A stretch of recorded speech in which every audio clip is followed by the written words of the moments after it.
and you're listening to another episode of the Hashtag Kangaroos podcast. Here is your host, Dean Masich.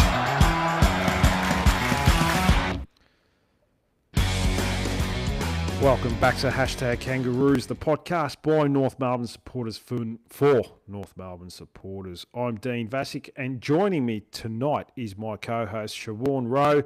This week, we're previewing one of the biggest games at North Melbourne's calendar, as the Kangaroos prepare to take on our arch rivals Essendon this Sunday. Siobhan, welcome, and before we preview the game this Sunday, I need to get your thoughts on last week's win. Was it a game that, that lives in your memory, that's going to come down to this was a life-defining moment, and we're moving forward in the right direction? I love it, Dean. I love that there's a bit of rage bait to start the podcast. Yeah, I've got you off to a good start. Well, I was at the game, and it was definitely one of those that will not live in the memory. Look, it's great to get away with the 4 points, but at the same time, I just don't feel that the footy that we're playing at the moment is incredibly inspiring. The game did feel a bit like who was less likely to cough up the ball and make a mistake. And just for where we're at and where the Tigers are at, it felt underwhelming. Now, I'm not going to complain with a win, and we're looking at a 7-7 record at the moment. And honestly, this is what dreams are made of. And if you told me at the start of the year that that's what was going to happen for us, then I would be laughing that I feel a little bit less hopeful than I did at the start of the year. But I look at a game like the one we played against the Swans, where we didn't come away with the 4 points, but we just played really good footy during that match. And I don't know what's changed, if we're experiencing tired legs after the Perth trip, or the second half of the year is taking a toll on some of our boys, but it just feels as though we're not quite hitting the same marks with the way that we're playing. And you never know. I mean, we have a friendly stretch coming up, playing Essendon, Port, and who do we have after that? I think it's another Collingwood. And they're all winnable games in the club's eyes and the supporters' eyes. But we'd want to be playing better footy. And that's the thing. I mean, I in no way, shape or form coming on saying that the weekend's a danger game, because I do think we'll win the game. But I think if we continue to play in that manner, you never know the shock that might be coming. So, look, I do not want to come on tonight and be negative, because we are sitting at an even record, and we won the game on the weekend, but it's far from inspiring. I just feel as though the game style and I think that the key to why we won on the weekend was Cooper Trembath. He was just unbelievable with his 4 goals. He was the difference maker in the air, in the ruck, around the ground. He was unbelievable. And I thought Colby McKercher at times kind of tore the game apart. And it's an interesting conversation piece for us tonight, I guess, about where he plays and what his role in the side is, because I felt like he was the key to unlock the game, and many times he kind of did with his bursts of speed and breakaway sort of runs that he put on for us. But yeah, there wasn't a lot that I took away from that game going, gee, we can really hang our hat on that. And this is, the North Melbourne brand and the way we go about our footy, because sometimes it does feel as though we rely on individuals to win games. And we certainly did on the weekend with Trembath. We wouldn't have won without him. And you look at someone like Caleb Daniel had 40 disposals, and Luke Parker in the 30s again. But it doesn't look like the same side we saw at the start of the year. They look slower. The transition off half-back just is not existent unless it's McKercher. A few holes potentially appearing, even though we're still winning. So that's the positive. We're still winning against the sides that we should be winning against, but a lot of improvement to go with just the way we're playing. No, definitely. A lot of good points there. I was a big critic of putting Cameron Zurhaar back in the back line last couple of weeks. It seems to have slowed down that back line a lot. And like you said, a lot of our transition and the best transition from the back half comes when Colby McKercher gets that ball in the back 50. He can run and break a line and create. I think Trembath's first goal pretty much came from something like that with McKercher. So it's going to be interesting to see what path they go down coming up this Sunday. Now, there are a couple of players on the interchange bench that we will talk about soon that have been named there, whether they go past those players and go for a bit more youth, which some players have been named that are a bit younger and a bit faster, or whether they just continue down this path and try and get a bit more speed behind the ball with what they've got in the team. But there's not much speed in that team. So, yeah, like you said, and like a lot of people's thoughts, we got the 4 points. We take it, we move on, but we've got to get better. There's lots of room for improvement. So, how much do you read into the decision? I mean, Tristan Sherry's out because he got injured. We fully understand that, and that's all well and good. But what do we do about this situation? Because I think never more clear on the weekend was that the game turned, and the reason we won the game was because Cooper Trembath was in the ruck. Now, I'm not saying Cooper Trembath's the full-time ruckman, but he is that unicorn type, that Luke Jackson type that is a freak talent. And I mean, I actually cannot believe he was hiding in our own backyard this whole time, and we picked him up in the mid-season draft because the kid's unbelievable. But what do we do in this situation where you've got Sherry, Trembath, Goad as the rucks? Going forward, is Tristan Sherry's role going to change? What do you see happening? It seemed to work pretty. Like he only had 2 CBAs for the game on the weekend. Goat had 5. Trembath had 13. They want to get Trembath in because obviously they're worried about with the new centre square rule that it's almost made him a little bit redundant in the centre square for that bounce. After that, he's fine because you can get into a wrestle with the other ruckman, and he's pretty good generally in that. He's still contributing quite well, not to the level he did last year or the previous year to that, but he's still contributing quite well. But who knows, Siobhan? I mean, next year they could change the rule back.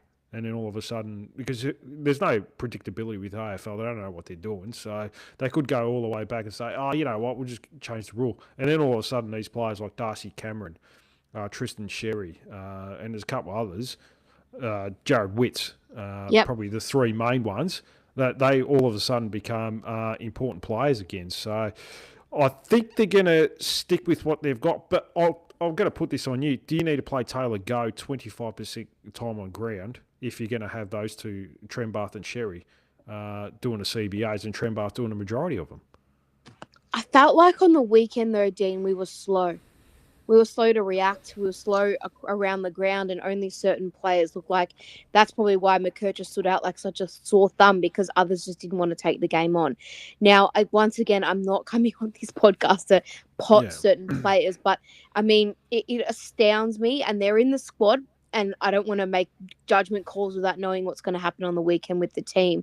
But it astounds me that someone like Riley Hardiman's not in the side, or Goda, or some of these guys that truly are potential playmakers for us off half back, because there's a breakdown somewhere. And so weird to be talking about this after we've won the game, but it was uninspiring. I wasn't watching going, wow, this is what the next North Melbourne, premiership side will look like, the way that we're going to play to climb up the ladder. It just felt like we were scraping through.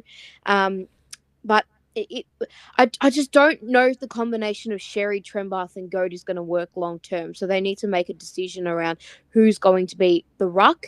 And you have Trembath as the pinch hitter, almost like the game turner, because he did it against Gold Coast. And he did it against Sydney as well. But he's clearly not a full-time ruck. But that's unfortunately maybe the way the game's going. And Goad looks like he's in that mould. So there's an opportunity there, certainly, for him to grow his game. But it's just compared to where he was last year and where we were looking at him being this year, it's so strange to see Sherry where he is at the moment. And it's almost not fair. It feels like he's been robbed of a big career here because the rules just disadvantage him that much. And you could see it a bit in Nankervis. I mean, he's another one that has been impacted by it. So it's just a weird dilemma to be talking about, because going into this year, you'd say, he'd probably be up there with our best player. He was the only one selected for the Origin game. Origin, and it's a weird scenario to have on our plate, I guess. I don't look. he's not useless. He's not become useless or anything like No, that. It's no. just that centre bounce. Once that's done, Trent Barth goes forward and kicked 4 goals in the weekend, and then Sherry just rucks around the ground. So I think that's going to be the way going forward. There's going to be certain ruckmen he'll be able to do more CBAs, like players that don't have that bigger leap, like it might be going against the Wits or Darcy Cameron, or maybe there's a couple others. I don't even know. This week, well, he's not going to play this week, but maybe Nick Bryan. I don't know what his leap's Yes. like, but yeah, maybe someone like that. Yeah, so it might be like half the games he'll be okay. The other half he may have to do what he did on the weekend. So yeah, it's going to be a discussion. It's a discussion I'm sure the coaches have got going forward, and they'll probably continue to go with what worked on the weekend. It seemed to work pretty well, and like you even said, I think Trent Barth was a difference in the game. Certainly got the hits to advantage to the midfield and gave the midfield first use most of the time. So It's just amazing. He's 20 years old, Dean, and that one-handed mark he took, I understand he wasn't exactly playing on Stephen Kernahan, but it was the way he marked it, and just the raw talent and athleticism is just something to marvel at. We've really unlocked something here, and that's what I walked away from the game thinking. If it wasn't, an overall team sort of dynamic, it was thinking, fuck, we've got a generational player here, which is pretty cool to see. No, it definitely is. He's a very exciting young player. He's had a bit of a quiet patch for probably 3 or 4 weeks, maybe a little bit longer there. But getting himself into the game, playing as a ruck, it probably has boosted his confidence. And you can't always rely on just taking contested marks, unless your name's Wayne Carey and he hasn't been playing for 20 odd years. Then you've got to find other avenues to get yourself into the game, and he certainly found that in the last couple of weeks. So full credit to him, and he's becoming an integral part of our team going forward, which is an amazing thing to say because 18 months ago he was playing for Blackburn against Liam Shields in a local footy comp. So in the Eastern Football League. So there you go, and good on him.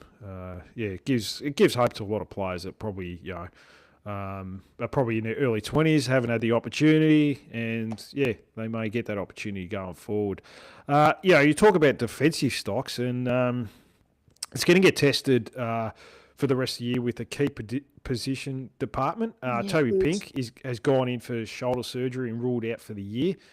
It probably makes more sense now as to why he wasn't considered for selection last weekend, because he was emergency the week before against West Coast. So I was thinking, what the hell happened there? Why is Aiden Core come in? But it makes sense now, and it's pretty much Aiden Core, Charlie Comben, and Griffin Logue for the rest of the year now, Siobhan. Does that fill you with confidence? It's a tough one, isn't it? It's a really tough one.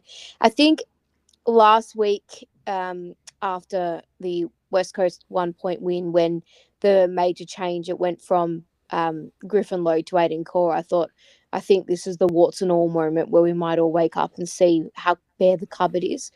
I think what I and maybe some other supporters underappreciate is maybe the loss of Blake Threadgold. Now, I'm not saying that he was going to come out in his first year as a key defender and dominate the competition, but he did play a lot of sandful footy. He's got a big frame, and I think was really a bit unlucky that he wasn't able to have a development year in his first year in the system. Unlocks the question about what we do with Whitlock. Now, I know they've been playing him predominantly forward, but I thought we were drafting him as a key back, and that clearly hasn't eventuated. But and then the dilemma around Will Dawson. I mean, I didn't realize that he was a ruckman, Dean. And if I got my 5 minutes of time to share with Clarko, the first thing I'd ask was, how have we gone from drafting a key position talent in Will Dawson to drafting a ruckman that plays 20% game time? So the cupboard might look bare, especially with Pink going down, and God forbid there's an injury to Charlie Comben or even someone like Core, because we'd be in a lot of trouble then. But we have been a little unlucky with maybe mucking around with players too much in the likes of Whitlock and Dawson, but also the injury to Threadgold. And I mean, everyone knows that the first thing they're doing in the off season is recruiting a key defender. You would hope, but I mean, after Brady's comments last year, Dean, nothing fills me with too much confidence around that. But pretty clear, we're looking to recruit someone like Jordan Butts. And I mean, I don't know if Wiedering's still on the table after Carlton's rise, but there are options, hopefully, that we're looking at so that we don't have this predicament. But it just, I'm not saying in any way, shape, or form the woes of the team has been solely due to defense, but it's not a defense that scares a lot of clubs, is it? And I mean, we're playing Essendon, who doesn't have a forward line that scares a lot of clubs. But God forbid when we start playing teams like Essendon, when we start playing teams like Hawthorn and the more higher ranked clubs with really strong forward halves.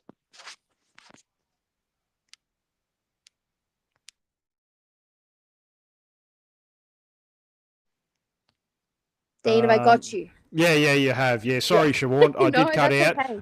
That's okay. Yeah, just summed up that I think when we start playing the stronger clubs like a Hawthorn or it's the going to Dogs, get found I think out. it's going to be that's when the warts and all will kind of be exposed a little bit more. But nothing we can do about it mid-season. We've just got to keep soldiering on and work with what we've got. But that department's the one department where if we've got any significant injuries to someone like Comben or the more senior players down there, then I think we'll see it hit us a lot harder. Oh, definitely will. Now, I think we've already panicked with the key position to stocks, and we've run Carlton about Jacob Wiedering. Now, I can't see Carlton letting him go, and we've got to think about the future as well. Like this year, we're not going to win a premiership because we don't have a key defenders or anything like that. But I don't like going forward next year. I mean, we need a key defender, don't we, Siobhan? Oh, absolutely. They need to really look at that area. There are options, like I said. I mean, I'm really excited for Blake Threadgold. I think he's the one player where I'll have 30 of his badges on my scarf. He can do something along the likes of being that sort of monster key back that we've been crying out for. But yeah, it's definitely an area we need to look at. And in no way, shape, or form am I saying that's the reason why we've struggled, but it's a huge part because if you can't rely on I think we rely so much on our midfield winning the ball that when they don't, we just look like a dog's breakfast, it's hard. But I also think sometimes we just don't do ourselves any favors either. Like certain players that are there should be playing. What have you made of Cooper Harvey and what he's doing in the side? Yeah, I like him. I don't like his position in a team because he's a better forward. But I look. He takes the game. He takes the game on. He's got beautiful skills, so at least he's playing. This is the interesting part. He reminds me at the moment. He's reminding me a little bit of Eddie Ford. He's gonna. What a great point. Yeah, and I'm thinking he's got to take the emotion side out of it. His best position is forward. He's never going to get a game as a forward at North Melbourne. Mm. He may get dropped. Look, if he plays a half-average game, he's going to get dropped straight away. There's no doubt about it. He's been quite solid the last 2 weeks. He had 19 possessions last week, and he had about 15 the week before. And he uses the ball quite well. He takes the game on, but he's not quick either. He's not like his old man. He's got this line-breaking speed. You know, he relies a lot on his class and skill. And his best position is forward. So I think he's got to take the emotion side out of it. I know his old man's a club legend and all that, but he's got to.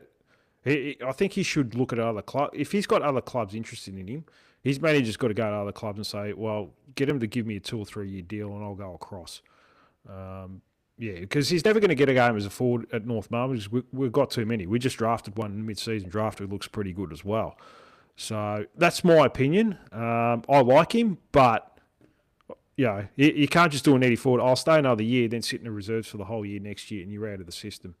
You can only. I mean, he had moments as a defender last week in particular where I went, okay, we have a little bit to work with here. I mean, you can never question his endeavour. I love the way he kind of attacks the footy, but yeah, I still think he's being wasted in that role a little bit. It's just it's a weird system we got going at the moment, I think. And like I said, if I had my 5 minutes with Clarko, there'd be a few questions I'd love to ask him because I do still think there's quite a few players that just have untapped potential because they are, like you always say on the podcast too, square pegs in round holes. So it's hard. Look, yeah, I mean, we can't question on what Rawlings has built. I don't think that's not fair on Brady Rawlings, because I think at the end of the year he'll draft another high half forward, Siobhan, and he'll sort all the problems out. He'll just get high half forwards. He's building a list around that, and we're going to win premierships. And yeah, we'll go forward from there, Siobhan. I love it. I love it. King Ray. Well, he said it. Well, it was at the start of the year. I agree with him at the start of the year. He goes, "We don't need any key defenders. We've got Aiden Core, we've got Griffin Lowe. Like, what do we need key defenders for?" It's a little hard to understand certain things, isn't it? But weird question for you, but I'd love your thoughts on it. What do you think's changed in the way that we've been playing for it to look a little bit more dour than it did at the start of the year? Oh, it looks like confidence. I think that Fremantle's games rattled them. Yep. They look very risk adverse at the moment. They'll really like against West Coast. I mean, on the overall balance, yeah, West Coast they probably should have won, but another minute or two they would have lost that game. Mm-hmm. And even if Waterman kicks a goal from 30 metres out directly in front, then then we lose and we're talking about something else. And even the Richmond game, it was very, very safe football for the majority of it. And very low Is that score. because we don't use the corridor unless we're at Marvel? That's kind of something. Well, we don't have any speed behind the ball to break any lines. You can't. Zerha's not quick. Cooper Harvey's not quick. Luke Parker's not quick. It's just very slow behind there. It's just like, all right, well, we'll chip. We'll just go long down the line now and try and force the stoppage or something like that. So, yeah, it's hard to find their identity at the moment, Siobhan. And the only way they look like scoring is if Harry Sheasel, creates something. Even the first goal of the game, there was nothing going on, and then Cooper Harvey took the game on through the corridor. It was a dangerous kick, a couple more inches. It was a couple of inches above the Richmond player, and we got a goal on the other end. And that was the first goal against Richmond. And we only kicked 10 for the game. They kick pretty inaccurate. So we certainly. Yeah, we just got to play with a bit more dare. But we need some speed into the game, and Colin McCurge is very good with that. He's pretty important at the moment. But there's a couple of players that we'll talk about that are named on the interchange bench that will certainly bring speed and a bit of skill and a bit of class into that back line. So it depends which way they go, I guess, Siobhan. And we may as well move forward. Now, I forgot to do this segment last week, and it's Where Are They Now segment. So I was going to do this each week. I was going to bring it up. So it's players that have been at the club and where are they now and what they're doing now, or what they did after their football career. So I'm just going to go through a few and we'll get your thoughts on each player because they are fairly recent, most of these blokes. All right, so I'll start with Robin Nahas. So after being delisted by North Melbourne Football Club at the end of 2016, he returned to the Port Melbourne Football Club where he played and also worked as a forwards coach. So he was part of Port Melbourne's 2017 VFL Premiership side before retiring from VFL football after the 2018 season. So more recently, Nahas has been heavily involved in country football with Sea Lake Nandali Tigers. Okay. Yeah, reports from 2026 describe him as an important senior player and mentor, helping develop younger players and providing on-field leadership. During his AFL career, he also mentioned having an interest in property, saying he was doing a bit of property while considering life after football. So maybe a bit of real estate, or he's trying to find money there. So, these days he's doing a bit of country football, mentoring younger players there, and did a bit of work at Port Melbourne and a bit of property work. Any fond memories from the 34 games that Robin Nahas played, including the 2015 finals campaign? Bit of a cult hero, wasn't he? He was all right. He wasn't a bad little player. Yeah. No, he brought energy. I think that's the part of Robin Nahas that I used to love, is that there was a spirit about him and an energy. I mean, he was at the Tigers and came across to us. And am I wrong in saying he played in that 2015 elimination final? Yeah, against and he against, got a goal against Richmond. his old side. And, he kicked the goal. Yep. Yeah, he was an interesting player. came in, I remember, it was a late replacement for his first game at the club, and Yeah. everyone sort of grew to love him from there. So, yeah, I mean, he didn't have a illustrious career with us, but he was a serviceable player that brought a bit of joy to us. Well, yeah, I mean, he'd probably be our best small forward if he was around now, Siobhan. So that's probably saying something about the current state of our small forwards. But no, he certainly had some good games, and yeah, he played a role for a couple of years there. Next player is, yeah, I don't know if you remember this guy, but there was a lot of talk about this bloke when he first came in. That's Kieran Harper. Yes. Now, he's kept a pretty low public profile since his AFL career ended. He played 40 games for North Melbourne between 2011 and 2015 after being drafted with pick number 27. Got delisted in 2015. He joined the University Blues Football Club, but had some ongoing injuries which limited his football career. Has been involved with a little bit of property ownership and sold a house in Flemington in 2020. But other than that, he's kept a pretty low profile. In 2012, I think it was his second season, he played every game and kicked 25 goals that season. And was once talked he was talked about as a potential midfielder forward, but injuries derailed his progress, I guess, Siobhan. For a while there, Dean, I thought he was going to be the best thing since sliced bread. I think we all thought maybe we'd hit an absolute winner, but much like someone we've got on our list at the moment, Braden George, I feel like injuries certainly impacted his ability to reach his full potential. But in his 40 games, he certainly made a big impact. It was just he stalled, didn't he? It was something that didn't quite. He had a few injuries with his foot and things like that. Yeah, but he looked very promising for a while, didn't he? And could convert a goal. Yeah, he had a bit of pace too. He looked okay. But yeah, just one of those players that looked all right and then disappeared off the face of the earth. We've been pretty good at that. We've had too many of those, haven't we? That's the frustrating part. Yeah, that's the problem. We've had far too many. Last player, Lockie Hansen. Now, he's kept a pretty low profile since finishing up in 2017.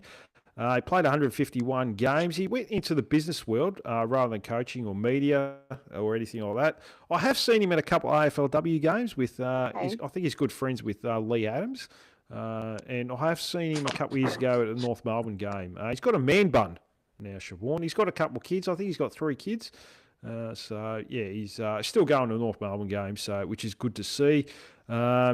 He moved into corporate and commercial roles after football, although he hasn't maintained a high public profile. So he played 151 games, started as a key forward before. I thought he wasn't a bad defender in his last couple of years. He wasn't a bad intercept defender. Were you a Lockie Hansen fan, or were you a bit of were you disappointed in his career, considering he came in with a lot of hype in the 2006 draft? Yeah, I'd say probably a little disappointing with his overall career, but at the same time, he'd probably be our number 1 key defender now. That's the funniest part of it. I'm telling you, not a day goes by when I don't think about Scott Thompson, because that man was underrated for everything he did at the footy club.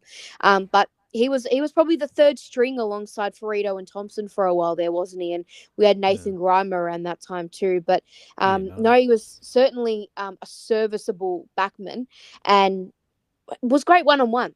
I always felt like he was someone that you could rely on. Very, very maligned. I think a lot of people sort of would go, "Oh, he's back in the side," whatever it might be. But he always it served his role absolutely. So no, he was a shin boner. He had a lot of that spirit about him too. So a serviceable career, but the thing is, it's funny, if he was a pick 30 odd, I don't think we'd be having the same sorts of conversations, but it's really unfortunate what happens when you're a high draft pick, because if you don't quite hit the heights of people's expectations, then immediately, you failed. So for his ability, I thought he got a lot out of himself. Yeah, he tried hard. I mean, I think pick 2 was Scott Gumbleton, who did nothing in his AFL career, so it worked out okay in the end. He wasn't the worst. I guess the only thing they talk about this day and age is Joel Selwood, I should say, went at pick 7. And there was a lot of talk we were going to take him, but we're worried about his knee. He came off an ACL injury. So That worked out well. Another brilliant move. Maybe Brady Rawlings was doing a list back then. Who knows? But that's the way it's gone. Serviceable player. We'll go to team news. We'll move forward. And Tristan Sherry is the big out with jaw surgery, and he'll miss a couple of weeks at this stage. Have we figured out where in the game he actually sustained that injury? Because I feel like a jaw injury is a pretty obvious one. Well, I seen him in the second quarter. He was talking to the trainer, and he was rubbing his face, the left side of his face. Okay. And it kept happening for the rest of the game. He finished the game out pretty well, so I don't know how bad of an injury it was, or he thought it was at the time. But obviously, he was a bit worried about it. A bit strange. He's got the helmet on, so obviously didn't protect him enough. But I think it was around the second quarter, but I'm not 100% sure. So he comes out, unfortunately. Into the team comes Josh Goda, Riley Hardiman, Will Dawson, and one of our favourites, CCJ. On the interchange bench. Now, this is where it gets interesting, Siobhan. Luke McDonald, Charlie Spargo, a couple of players that have been named on the interchange bench. Hardiman, Will Dawson, Callum Coleman-Jones, Taylor Go, Josh Goda, Cooper Harvey have also been named. So 5 of that 8 is going to come in. Do they go down the path of where a few supporters are calling for players like McDonald and Spargo, the older veterans, to come out for the younger guys like a Josh Goda, Riley Hardiman? It's certainly in the frame. They could go one or two ways here. Do they stick with what they've got, or do they go a bit younger? And maybe McDonald might come out, or Charlie Spargo probably should come out, but that's not up to me. But I mean, it's an interesting take on this interchange bench, isn't it, Siobhan? It's a strange one, isn't it? Look, do I have the faith that they will make the right decision and potentially play Hardiman, Goda, these guys that probably deserve to have a crack at it? No. That's the frustrating part. I mean, I speak about the fact that I found the game on the weekend to be uninspiring. Well, I think the best way to flip that on its head is by injecting youth and young guys that are hungry and full of run and are basically the future, really. It's a difficult one. I think they'll probably go down the path of Coleman Jones for Sherry. If you want me to be really honest with you, it's the last thing I want to see as well. But I just feel as though it's the safe bet. I don't think it was terrible on the weekend, but I think the game's gone past Luke McDonald. He just makes some really silly decisions at times, but he's got experience and he's got leadership, and those things that you can't buy. But at the same time, I'd love to see Hardiman come in. Will Dawson's an interesting one because I think, if you want me to be really honest with you, if you're going for a pure ruck option, then you'd probably be going with Coleman Jones. But yeah, it's a tricky one. And Spargo is another story in itself, isn't it? Because we've got him for the next 3 years. So what are we doing? And the funny part is he was okay on the weekend. He wasn't outstanding, but he's very quick to, point fingers at others and not do exactly what his role is as well. I think the theme of uninspiring goes around a little bit tonight, but that's kind of how I feel with him too. I'm not going, the future of North Melbourne is Charlie Spargo and he's going to rocket us up the ladder. Could he be a role player in that? Sure. But there's nothing there that's screaming out to me at the moment. No, and I'll put the question out on X, and a lot of people would like to see Hardiman and Goda play this week. A lot of people haven't said great things about CCJ, so they obviously don't want him into the team. But like yourself, I think they're sort of expecting CCJ to be the only change for Tristan Sherry. I mean, that would be, if they want to start a riot at Arden Street and people rip the place down, it's probably not a bad way to go, Siobhan. Correct, Dean. Correct. Yeah. The funny thing is, though, to me, is that do you put Goda and Hardiman both in together, or do you have one with Daniel and Parker and these other smalls there? There's a lot of rejigging that would have to happen if you're going to put both of them in. Yeah. That would mean that you'd either you might have to put Zerha back forward or Caleb Daniel forward of the ball. Look, personally, I'd like to see Spargo come out and Caleb Daniel play more. It's a tricky one because Caleb Daniel had 40 touches, but there was no one near him over the weekend for Richmond. So I'd rather see him be more damaging, kicking the ball inside forward 50, which is an area of concern for North Melbourne still. We need those types of players that can kick the ball inside forward 50. So, yeah, that's the thing. Like, whether they're going to rejig and thinking, I know we beat Richmond, but, look, are we showing signs that we're going forward, or do we need to get a bit more pace and a bit more youth in the team? That's what I'd like to see, and a lot of people, by the looks of it, would like to see that. But we'll wait and see, Siobhan. What about yourself? I mean, you've sort of said it's time to move past Luke McDonald. And Charlie Spargo. I know he's got 3 years left, but I mean, I don't think many people would be fast if Charlie Spargo went out of the team. Put it this way, who could play ruck if they don't put CCJ in? Would they just go Trembath and Goad? I think that's the way the game's going, is those sorts of players. And I just don't know I don't know enough about Taylor Goad's loads to know whether or not he's going to be able to ruck the whole game. But that would be the preferable option, wouldn't it? Because, I mean, he's the incumbent to Tristan Sherry, and he's already had a couple games experience under his belt. And you always can put Trembath there. I think it's time to put Zerha back forward. Enough's enough. That's his position. If he's not good enough there, then he's not good enough to be in the side. That's just me being brutally honest about that situation. I don't think he's doing enough in the back line. Too bad they didn't recruit enough players for the back half. We suck there. We all understand that. But I think it's time to play players in their position that they're most strong at. And I think Zerha's in the forward line. The other, I guess, talking point a little bit in this concoction we've got at the moment is Zane Dersma. I mean, he's obviously playing this weekend, but how much more time do we give him, or am I being really harsh in saying that? He had an almost game, didn't he, on the weekend? Surprisingly, he kicked 3 behinds. He's usually pretty accurate. Do you think the problem now? A couple of people have brought this up. I think even Mark brought it up the other day, that the reason they have to keep playing him because they're worried he's going to leave if they drop him. Yes. Yep. I truly think that. And I don't like the fact that we're almost being held ransom to his decision. I mean, it was George Wardlaw's 50th game on the weekend, and his 2 goals and his performance and never die attitude that he brings every week brings a smile to everyone's face. But he made the decision to sign and show his loyalty earlier in the year, and he's to be commended and celebrated for his 50th game on the weekend.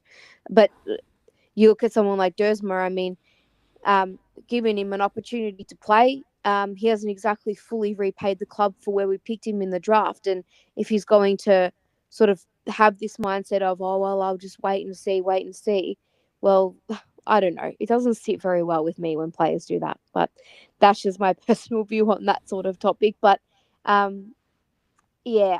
think sometimes I feel like he's played because there's an opportunity for him to go at the end of the year, and they don't want that to happen. We're just so stacked in that area of the ground, aren't we? And it's like Zerha's not able to play in his natural position because we're playing Dersma there. And interesting to see how he goes against Essendon, because he should be having a really big game on the weekend. There's no reason why he shouldn't. I think this is his opportunity to really grab a game by the scruff of the neck like he was doing earlier in the year. Well, we've got, like you said, it's a position we're quite strong in. We've got a lot of those forwards. We've still got Curtis that's going to come back in a couple of weeks. We've got this Griffin in the reserves that's looking pretty well.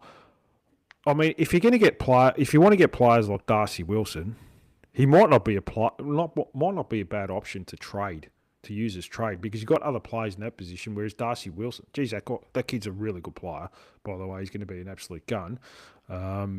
He already is, pretty much. And we we like to upgrade the wing position as much as we like, Dylan Stevens, Jai Simpkin. They're nowhere near the level. Jai Simpkin's pretty good.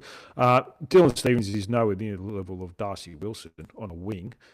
It might not be a crazy idea to put Dersma in a trade to St Kilda for if you want to get Darcy Wilson. Look, I can see where you're going with that. I mean, Wilson sort of feels a need, and Dersma just doesn't feel a need as much anymore. I remember having conversation after conversation with you around it. Was he playing in the right position? Is he? I think his position's definitely where he is now, and he's allowed to have games where he's not as strong. But what frustrates me a lot about Dersma is that there's no doubt he's got talent. There's no doubt he's a great mark. He's usually a great kick. He's a good player. All of those things. He's got all of that. But when you pull on the North Melbourne jumper, when you don't have the football, it's your obligation as a player of the club to follow up and have a crack and do all of that. But it's frustrating when you see him become pretty much redundant when he doesn't have the ball in his hands or things haven't gone his way. And I think that's my frustration with him at the moment as well. And at least when Zerha's playing in the forward half, he usually does still crash and bash and try and get the ball back for us. There's a bit of head dropping on the weekend that I didn't like from him. Again, I could be coming from a place of being very harsh, and I understand if that's the view, but I sometimes don't like his attitude. I mean, it does seem like it has improved a fair bit this year, but yeah, I mean, there's going to be periods. He's a young kid; he probably gets down on himself pretty quickly. But that's the nature of playing forward. We've seen it with Cooper Trembath, who probably had a lean month there. If you're going to be a forward, you're going to have patches where you're not going to kick goals. I never felt like he ever dropped his head though, Dean, or his attitude following seems, up. That's the thing. Yeah, and attitude's a big thing. And his attitude never seemed to, it never seemed to be any different from when he played a good game or a bad game. Even some of these games, you'd have a quiet period for a half and you still have a good second half. Cooper Trembath and kicks 3 goals or something like that earlier in the year. So, whereas Zane Dersma, you could sort of tell if he's probably started the game off pretty poorly, he's made a mistake or two, you probably think it's just going to go for the rest of the game, whereas someone like Trembath, you could probably think, well, I've made a mistake, I'll go to the next one. He's probably got that growth mindset, whereas maybe, and I don't know, this is just maybe, on the outside looking in, what we see, but who knows what goes through his head and so forth. At Bona Time Will Rise Again came into the chat and mentioned Goda, 21 possessions, 7 marks, 1 goal, 820 metres gained. So a lot of people have come in and said, that he has to come in. He's got some continuity in his body at the moment, so that's good to see. But like we said, we won't know much till tomorrow afternoon, but there's a lot of questions, and we could keep going on with these questions. I mean, where does Will Dawson play, Siobhan? We don't know. Could he come in and play on Ben Mackay and trial him as a defender? Probably be a good opportunity for him to try that. Will Colby McKercher go back forward? Will Zerha go? Will Colby McKercher go back? Will Zerha go forward? Where's Cooper Harvey going to play? I mean, there's a lot of questions here at the moment. What are we doing with McKercher, Dean? How do we best utilise his skill? I'd like to see him in the back line because he just gives us speed there at the moment. We're just a bit, like we seen last week, it was just very static. You swap him and Zerha around, and it makes a big difference. But for some reason, they've got this obsession with just playing Cameron Zerha in the back line. And maybe it's a case of what we talked about. We've got too many forwards. Like the Zane Dersma, we want to give him more opportunities. Darling, Trembath, Larkey, Costanti, Spargo, and so forth, that maybe we just sort of thought, all right, well, we've got to put him in the back line because we've got too many. So, which isn't a good recipe anyway, at the best of times. And he's played 150-odd games as a forward. He has. And he's kicked a lot of goals. So, look, he's not going to be this game-changing defender where he's going to all of a sudden turn into Darcy Moore. And I don't know if they're thinking that as well, but it's a discussion I'm sure they're having within the 4 walls. But we'll wait and see. But going into the game, who have you got as a potential match winner for this week?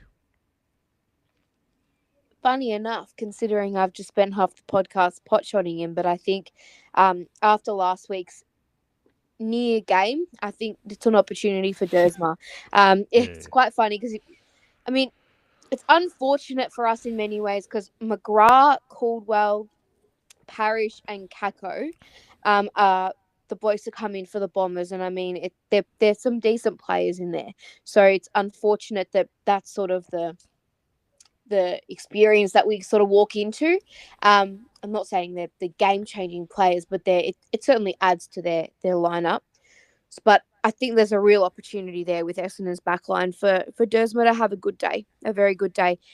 The other player I'll throw in as a little smoky is it could be an interesting experiment for someone like Constanti, who I think has had a really good little period. He was good again against Richmond, kicked that goal from 45 out. I couldn't believe it. And he looks pretty solid. And I think the suggestion is that Zach Merritt might play off half back to give Essendon a bit more drive and a bit more dare from there. So if he does, then it's almost like Fino Sullivan's role on Merritt last time we played was unbelievable through the guts, and his game himself was quite outstanding. But it's an opportunity potentially for Constanti to play on one of the best sort of players Essendon has, and rate Zach Merritt very highly. So maybe he'll play a major part in whether or not we win or lose the game if he gets the tagging role. That'd be crazy not to trade him at the end of the year, Zach Merritt. I mean, I can understand what they're doing. They're trying to get some of those young blokes like Sammy Durham in the midfield and give them more time in there. I don't know why they want to bring in players like Will Setterfield. They got you think they'll try a few more young kids through that midfield, but for some reason they've gone down the veteran path of Parrish and so forth, who don't really add too much value. They're in a nothing spot at the moment, Essendon, but they're going to try. You can sort of tell with the team changes, they're going to really go all out here, trying to win the game. Have to. Yeah, because they want to stuff up our season. This is their rival game. They want to really stuff up our season and not give us a finals berth or anything like that. And look, I don't think they'll win, but they've got a decent team out there, which is good to see. But getting back to your point, Zach Merritt. I watched him against Melbourne because I went to that game with my son a couple of weeks ago. He's not. I don't know. He doesn't look. I know he won't say it, but just judging by his body language, he doesn't look too interested being out there. Yeah. They tried to put him in midfield. I reckon he ran about a K playing in midfield. He barely moved. It's time for Essendon to move on from him, and they can still get a good package from him at the end of the year. I think Hawthorn would still go hard with draft picks, but his value might have gone down a little bit. But so it's going to be an interesting challenge anyway. Getting back to it, so hopefully, you've mentioned, was it Costanti as a breakout game? What's your prediction for the game? Do you think we can, pull off a good win here? Yes. They have to play better. Play better. They also can't come in with a laconic attitude and think that the game's theirs. It's at Marvel, so that bodes very well for us, considering that's sort of our treasure place to play at the moment. So I think we should win, and we should be winning well. We should be winning by 6-7 goals. I mean, Essendon have improved. I think back to the last time we played the Bombers Dean earlier in the year, and that was very similar to the Richmond game. It was almost a scrap the tape, never to be seen again, especially the last part of the last quarter. I mean, it almost looked like Essendon might be able to pinch the game there for a little while with that run on that they got. So I think if they come with the right attitude and don't take them lightly, they should be winning by a good margin. But look, they're still dangerous. They've still got enough players out on that field to really challenge us if we bring a negative attitude. I want to see us take the game on a little bit more, like we did at the start of the year. I mean, I still personally think round 1 against Port Adelaide was the best performance of the year. It was the most complete performance. The way we played, I thought the brand of footy that we've got going here is really exciting. It's at Marvel, so it's an opportunity to showcase that again, but it's like taking the game on, start using the corridor, bring a bit of heat in the forward half. All those things are really important. If they can do that, they'll win well. If they don't, then it's a danger. It really, I know it sounds silly to say that, but I think Essendon know that this is one of their few opportunities in the back end of the year to get a win. They haven't had one for a little while, and Solomon, being there and all of that. So, it's a bit of if you want me to be really honest, I feel as though it's a bit of a toss of the coin considering where both clubs are coming from at the moment. But if they're half serious, they should be winning and winning well, and I think that they will end up with the 4 points. Well, I mean, they've put out their best lineup that they're capable of. Yep. So they're going to give themselves, a chance. Like you said, I mean, no one knows the North Melbourne Essendon rivalry better than Dean Solomon, and he'll try and get those players up. There's no doubt about that, which will be good to see. There'll be a bit of spice in this game. So, and I think he knows that, he's probably going to mention to the players there, that. Maybe we're a soft footy club.